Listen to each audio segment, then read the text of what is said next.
मित्रांनो, ज्या रुग्णाला फिस्टुला असेल म्हणजे भगंदर, तर भगंदरच्या रुग्णामध्ये ऑपरेशन कुठल्या प्रकारे केलं तर योग्य राहील असे बरेच रुग्णांच्या मनात प्रश्न असतो.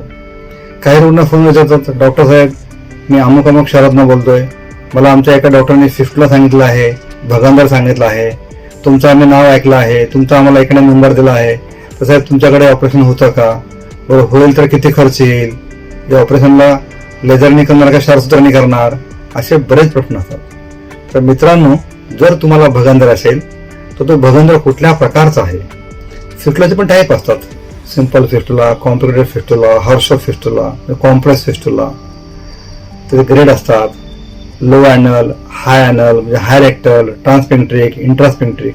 कुठल्या प्रकारचा फिस्टुला आहे, भगंदर आहे, तो फ्रेश आहे का, तुम्ही ऑलरेडी कुठे ऑपरेट केला आहे, पुन्हा उद्भवलेला आहे का, रिकरन्स आहे का, फिस्टुला सोबत आतमध्ये ऑफसेटचं पॉकेट आहे. ह्या सगळ्या गोष्टी बघितल्यानंतर, चेक केल्यानंतर तुम्हाला आम्ही प्रॉपर गाईड करू शकतो. फिस्टुलामध्ये ऑपरेट करावं लागतं हे 100%. ऑपरेट कुठल्या पद्धतीने करायचंय ते तुम्हाला चेक केल्यानंतर आम्ही सांगू शकतो.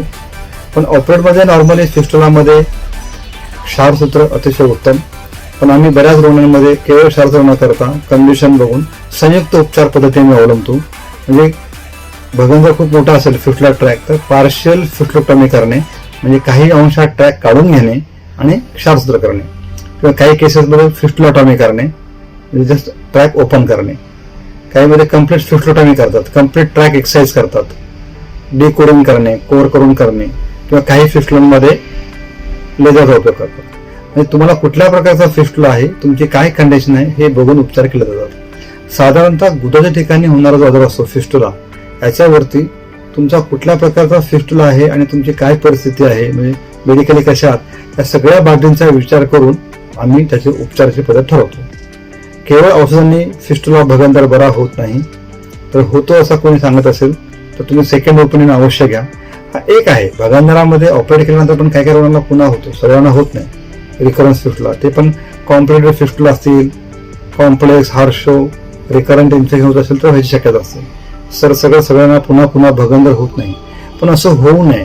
आमच्याकडे बरेच रुग्ण येतात, कुठेतरी ऑपरेट करतात, परत 4-6 महिन्यांनी सर परत त्रास झाला म्हणतात, तुमचं आम्ही खूप नाव ऐकलं म्हणून तुमच्याकडे ट्रीटमेंटसाठी आलो असं सांगतात. तर अशा रुग्णांमध्ये आम्ही आयुर्वेदिक पंचकर्म करून, पूर्ण शरीर शुद्धी करून, विरेचन, बस्ती अशी पंचकर्मातली काही थेरपी देऊन थोडं शरीराचं शोधन करून घेतो आणि त्यानंतर मग पेशंटचं ऑपरेट करतो, जेणेकरून हिलिंग चांगलं झालं पाहिजे आणि रिकरन्स होऊ नये म्हणून. आणि क्षारसूत्राचा वापर आम्ही मॅक्झिमम करण्याचा प्रयत्न करतो. शक्यतो तुम्ही याच्या अगोदर जे काही केलेलं नाही